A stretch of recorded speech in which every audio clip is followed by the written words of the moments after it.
दिल्ली को प्राचीन काल से ऐतिहासिक इमारतों के शहर के रूप में जाना जाता है। ये इमारतें अपने आप में एक दिलचस्प इतिहास को समेटे आज भी लोगों के बीच आकर्षण का केंद्र बनी हुई है और दुनिया भर में जानी जाती हैं। लेकिन इन इमारतों में कुछ इमारतें ऐसी भी हैं जो वक्त के थपेड़ों के बीच एक धुंधली तस्वीर की तरह खंडहरों में तब्दील हो चुकी हैं, जिनमें एक अनोखी इमारत है तुगलकाबाद का किला।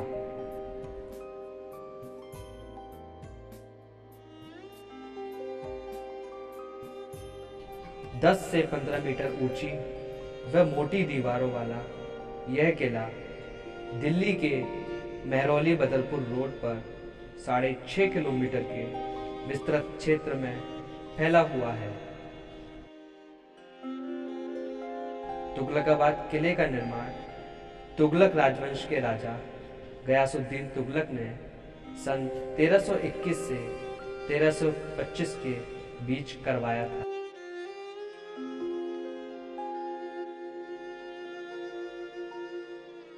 ये बेसबब नहीं वीरा मका के सन्नाटे, मका भी याद किया करते हैं मकीनों को।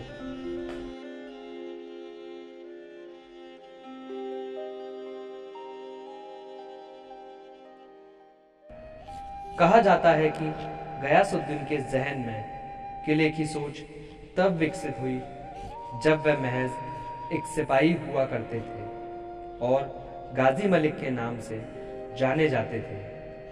कहते हैं गाजी मलिक अपने शासक मुबारक खिलजी के साथ उसी राह से गुजर रहे थे जहां आज किला आबाद है। तब गाजी मलिक ने अपने शासक मुबारक खिलजी को उस जगह पर किला बनवाने की सलाह दी थी, लेकिन सिपाही की बातों को अनसुना करते हुए शासक ने सिपाही से यह कह दिया कि जब तुम सुल्तान बनना तब तुम बनवा लेना।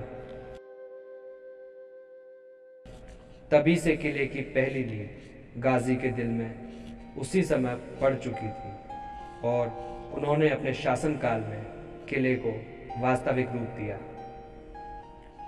तुगलकाबाद का किला 3 भागों में बांटा गया। पहला पूर्वी भाग कुतुब बदरपुर रोड पर ऊंची दीवारों के साथ किले में तब्दील किया गया। किले का दूसरा पश्चिमी भाग एक सुरक्षित महल के रूप में सामने आया और किले का तीसरा भाग दक्षिण में जलाशय के रूप में लोगों के लिए उपयोगी सिद्ध हुआ, जहां आज शहर आबाद हो चुका है।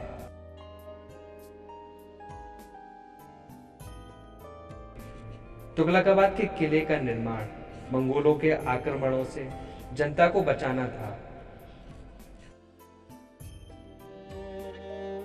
यहाँ किले की दीवारों पर सैनिक अपने हथियारों के साथ हर वक्त युद्ध के लिए तैयार रहा करते थे।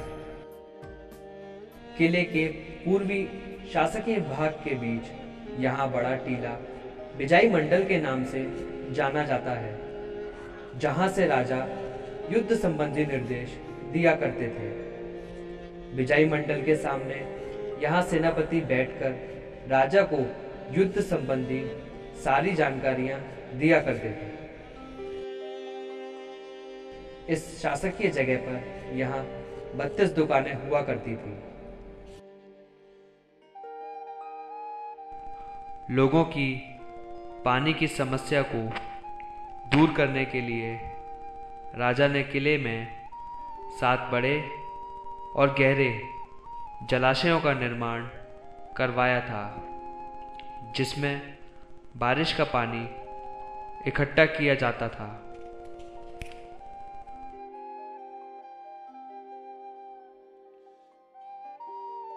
कहा जाता है कि सुरक्षा की दृष्टि से किले में अनेक दरवाजे हुआ करते थे, जिनमें आज कुछ ही दरवाजे पाए जाते हैं। कहते हैं किसी सूफी संत के श्राप के कारण निर्माण के कुछ ही वर्षों बाद किला खुद ब खुद खंडर में तब्दील हो गया।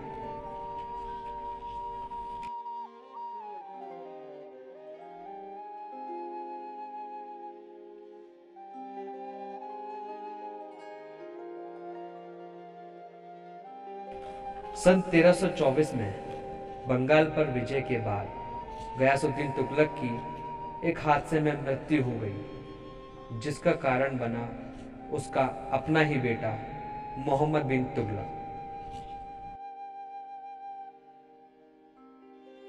कुछ समय बाद ही किले के सामने मोहम्मद बिन तुगलक ने अपना किला बनवाया, जिसे किला आदिलाबाद के नाम से जाना जाता है।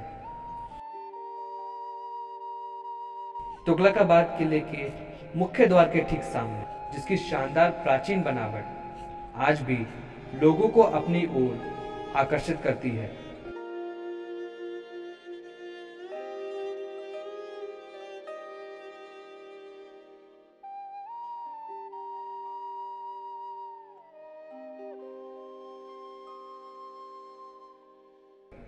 मकबरे की हर दीवार पर एक सुंदर मेहराब बनी हुई है। लाल बालू पत्थर और सफेद संगमरमर के मेहराब से बने इस मकबरे के शिखर पर बना यह सुंदर सफेद अष्टकोणीय गुंबद अपने शिल्प के लिए प्रसिद्ध है। इस मकबरे में तुगलक और उनकी बेगम की कब्र है, जो कुछ ही दूरी पर स्थित है।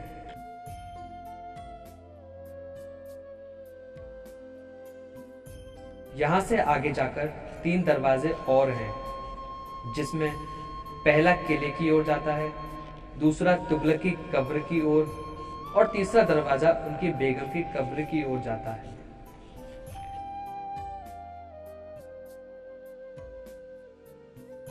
इस किले में जहां सैनिकों की बैरक है, उसके ठीक सामने बने एक पवित्र स्थान को तुगलक पीर के नाम से जाना जाता है। आसपास के लोगों का मानना है कि ये उनकी हर मुसीबत में रक्षा करते हैं। प्रत्येक बृहस्पतिवार को दूर दूर से आकर लोग मुरादें मांगते हैं।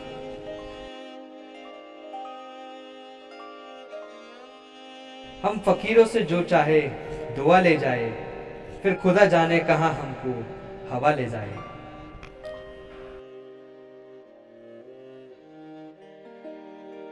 तुगलकाबाद किले के ये खंडर आज अपने स्वर्णिम अतीत की गवाही देते नजर आते हैं। किसकी शिकायत लब पर लाऊं, किसको दूं इल्जामे सितम, मेरी तबाही लाने वाले हैं जाने पहचाने लोग।